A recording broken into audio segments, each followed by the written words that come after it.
안녕하세요. IoT 연구의 손지수입니다. 오늘 제가 발표한 주제는 스마트 자물쇠 취약점 분석 및 대응 방안에 대해서 말씀드리겠습니다.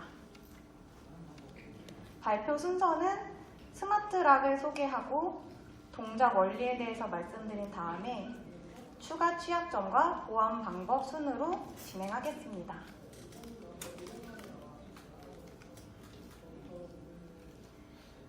혹시 여기에서 스마트락에 대해 들어보신 분 계신가요? 처음 들어보시는 분도 계실 수 있고 기존에 알고 계시는 분도 계실 텐데요. 간단한 예시를 통해 말씀드리도록 하겠습니다. 최근 홍대, 강남 일대 등에서 공유 모빌리티 사업이 운행 중에 있습니다. 대여 앱을 이용해 잠금 장치를 해제하고 전기자전거와 같은 모빌리티를 사용할 수 있는 서비스인데요. 여기에 도입된 자물쇠가 바로 스마트 자물쇠입니다. 이처럼 열쇠는 도어락으로 자동차 키는 스마트 키로 변화하고 있듯이 스마트락의 사용 범위는 점점 넓어져 가고 있습니다. 스마트락의 동작 방법은 생각보다 간단한데요. 앱을 이용해서 잠금을 해제하는 방법과 자물쇠에 지문을 등록해서 지문 인증을 통해 해제하는 방법, 스마트폰이 자물쇠의 일정 반경 내에 들어오는 경우에 자동으로 해제되는 방법 등이 있습니다. 지금부터 설명드릴 스마트 자물쇠 역시 열쇠 없이 이용이 가능합니다. 스마트 자물쇠가 블루투스 신호를 통해서 잠금을 해제할 수 있는데요. 사용자가 앱에 로그인을 하고 자물쇠 정보를 선택을 한 다음에 잠금 해제를 누르는 경우 블루투스 신호를 통해서 자물쇠의 잠금이 해제가 되는 방식으로 동작하고 있습니다.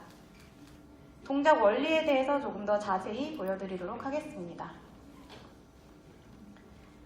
사용자가 회원가입 시 개인정보를 입력을 하는데요. 이 입력한 개인정보가 서버에 전달되고 있습니다.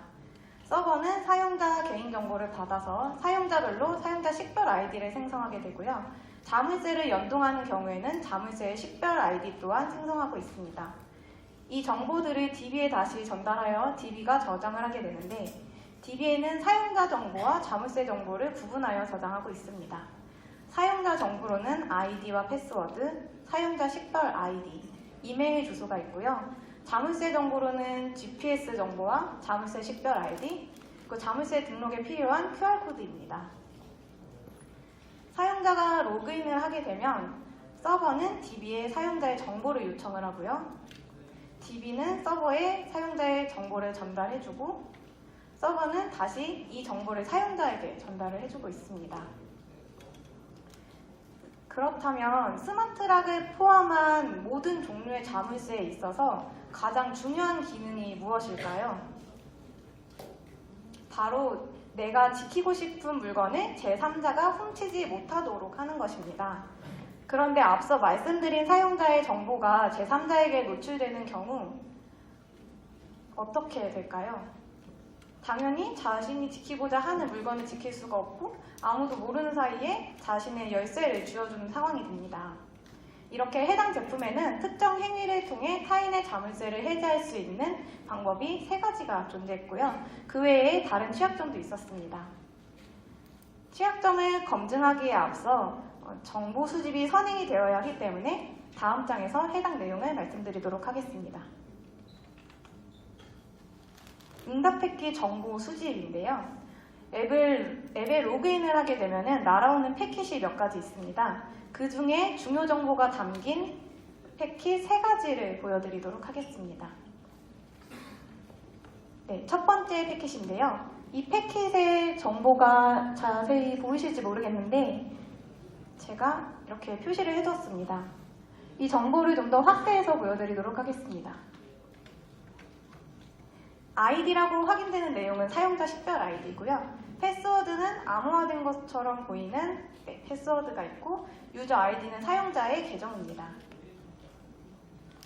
두 번째 패킷의 내용을 확인해보면 첫 번째 OWID는 자물쇠의 식별 아이디고요. 그 다음 아이디는 사용자의 식별 아이디, 그리고 자물쇠 등록을 사용하는 바코드 정보, 그리고 이메일 주소가 확인됩니다. 마지막 패킷에서 확인할 수 있는 정보는 사용자의 아이디와 사용자 식별 아이디, 그리고 자물쇠를 사용한 GPS 정보입니다.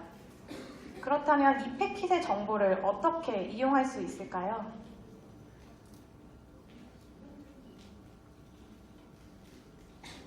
네, 먼저 MD5 해시를 적용한 로그인 패스워드에 대해 말씀드리도록 하겠습니다.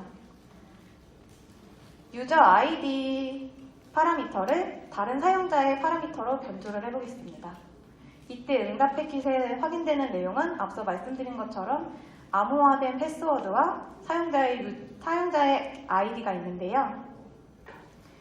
이 패스워드의 경우 암호화된 것처럼 보이지만 사실 사용자의 패스워드에 MD5 해시가 적용된 것입니다. MD5 해시에 대해 간단히 설명드리면 이메일 값을 입력받아 128비트 길이의 해시 값으로 출력하는 알고리즘입니다. MD5 해시 알고리즘은 쉽게 해독이 가능한 문제가 있어 화면처럼 패스워드를 쉽게 알아낼 수가 있습니다.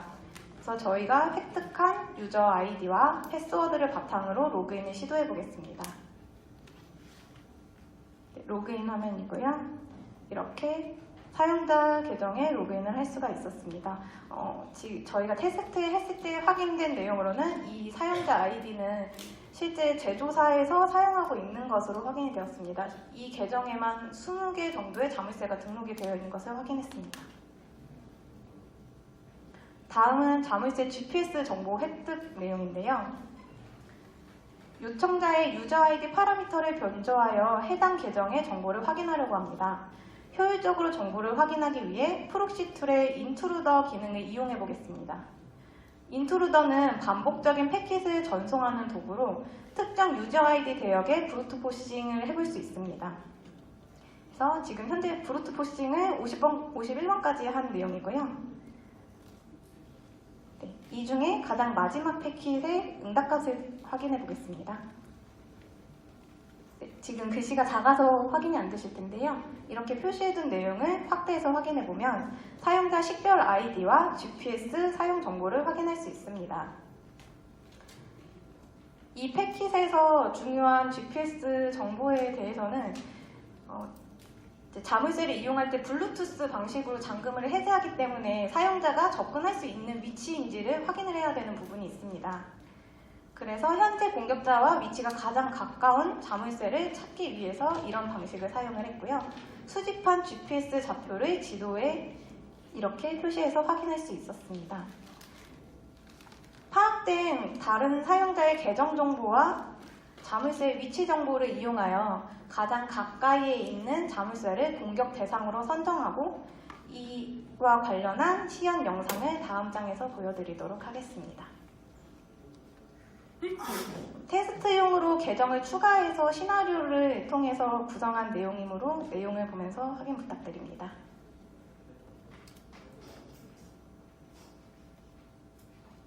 먼저 패킷 내에 어떤 정보가 있는지 확인해 보겠습니다. 네, 로그인 시 서버로부터 패킷이 다수 날아오는 것을 확인할 수 있습니다. 이 중 특정 패킷의 응답값 내에 특정 패킷의 요청값에서 요청자의 아이디를 확인할 수 있고요. 응답값 내에서 GPS 좌표를 확인할 수가 있습니다. 네, 자세히 확인할 수 있고요. 이를 토대로 타 사용자의 정보를 수집하도록 해보겠습니다. 유저 아이디 파라미터를 브루트 포싱 시도해 볼 텐데요. 앞서 말씀드린 인트루더 기능을 이용해서 진행해 보도록 하겠습니다. 테스트 계정이 포함되어 있는 유저 아이디 대역을 브루트 포싱을 할 텐데요. 화면에서 보시는 것처럼 응답값의 랭스 길이가 176이면 길이가 짧기 때문에 유저 아이디의 존재 여부를 확인할 수 있습니다. 그래서 이렇게 불필요한 패킷은 제외하고 길이가 긴 패킷 위주로 확인을 해보았습니다. 이 중 특정 유저 아이디, 즉 테스트용 계정의 응답 패킷에서 공격자가 접근할 수 있는 위치와 가까운 GPS 좌표를 확인할 수 있었습니다.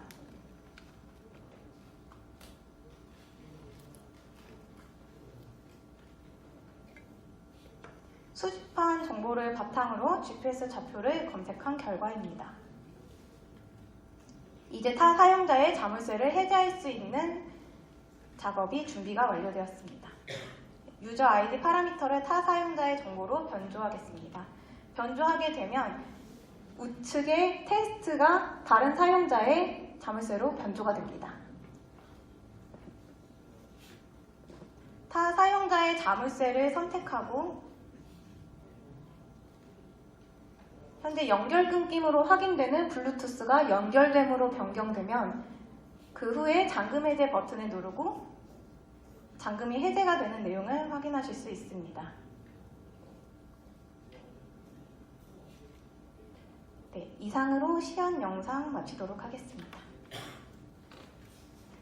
다음은 보안 기사에는 소개되지 않았던 또는 작게 소개되었던 추가 취약점에 대해서 말씀드리겠습니다. 지금까지는 타인의 자물쇠가 직접 접근이 가능한 상태에서 해제할 수 있는 취약점이었는데요. 만약 자물쇠와 거리가 멀다면 어떤 공격을 해볼 수 있을까요? 자물쇠와 거리가 멀더라도 현재 저희는 수집한 정보를 이용해 타인의 계정으로 로그인을 할 수가 있습니다. 이를 활용하여 여러 행위가 가능한데요. 이 중 3가지를 말씀드리도록 하겠습니다. 첫 번째, 지문 삭제 기능인데요. 유저 아이디 파라미터를 변조하여 타 사용자의 자물쇠 리스트에 접근을 해봤습니다. 지문 설정 메뉴에 접속을 하여 지문 재설정 시 지문 삭제와 관련해서 어떠한 권한도 요구하지 않고 있습니다. 삭제 권한에 대한 확인 절차가 없기 때문에 등록된 지문을 쉽게 삭제할 수 있었습니다. 이를 악용하여 다수의 사용자에게 공격을 하는 경우 자물쇠 제조사에 대한 신뢰도가 떨어질 것이라 생각합니다. 다음은 자물쇠 공유 기능입니다. 타 사용자가 등록한 자물쇠를 공유 요청을 해서 함께 사용이 가능한 기능인데요. 친구 요청 후에 유저 아이디 파라미터를 변조하여 요청자가 직접 친구 수락이 가능한 취약점입니다. 공격자는 다수의 사용자에게 임의로 공유 신청을 하고 자물쇠를 이용할 수 있는 문제가 있습니다. 마지막으로는 프로필 사진 변경 내용인데요. 공격자는 마찬가지로 파라미터 변조를 통해서 사용자의 프로필 사진을 변경할 수 있습니다. 어느 날 내 프로필 사진이 이렇게 바뀌었다면 황당하겠죠. 지금까지 말씀드린 취약점에 대해서 보완하는 방법에 대해서 말씀드리도록 하겠습니다. 불필요한 정보 노출에 대한 내용인데요. 로그인 시에 서버로부터 받은 응답값에 이처럼 아이디, 패스워드, 사용자명 등이 노출되고 있습니다. 불필요하게 사용자에게 많은 정보가 노출되는 상태인데요. 이를 어떻게 보완할 수 있을까요? 이 취약점의 경우 기존에 로그인을 해서 서버가 DB의 개인정보를 요청해서 저장된 개인정보를 서버에 다시 전달하고 서버는 사용자에게 그 정보를 그대로 출력을 해주었습니다. 하지만 이 부분을 보완하기 위해서 사용자에게 필요하지 않는 정보를 전달하지 않도록 하여 보완을 할 수 있습니다. 다음은 세션 체크 내용입니다. 지금까지 진행했던 취약점 모두 유저 아이디 파라미터를 변조하는 내용이었는데요. 이 유저 아이디 파라미터 변조와 관련해서 어떻게 취약점을 보완할 수 있는지 확인해 보도록 하겠습니다. 유저 아이디 파라미터를 다른 사용자의 정보로 변조를 하면 응답값에 사용자의 자물쇠의 식별 아이디와 사용자 식별 아이디, 바코드 정보, 메일 주소를 확인할 수 있습니다. 이렇게 타 사용자의 계정을 확인하고 마음대로 사용할 수 있는 문제가 있는데요. 이 취약점은 요청 패킷의 파라미터를 변조해 다른 사용자로 위장하기 때문에 현재 로그인한 세션과 변조한 사용자가 일치하지 않으면 세션을 끊도록 처리해야 합니다. 그래서 사용자가 요청 패킷을 변조했을 때 서버는 사용자의 세션을 확인을 해서 차단을 하도록 보완하는 방법이 있습니다. 지금까지 말씀드린 취약점에 대해 제조사에 제보를 하고 전달하였으나 아직까지 답변을 받지 못한 상태입니다. 스마트락은 보안이 생명이기 때문에 이러한 제조사의 대처는 더욱 아쉽기만 합니다. 앞으로도 사람들의 편리를 위해 더욱 스마트한 제품이 많이 출시될 예정인데 사회적 이슈로 이어지는 커다란 보안 사고가 발생하기 전에 제조사들이 제품의 보안에 많은 관심을 가졌으면 좋겠습니다. 이상으로 발표를 마치도록 하겠습니다. 감사합니다.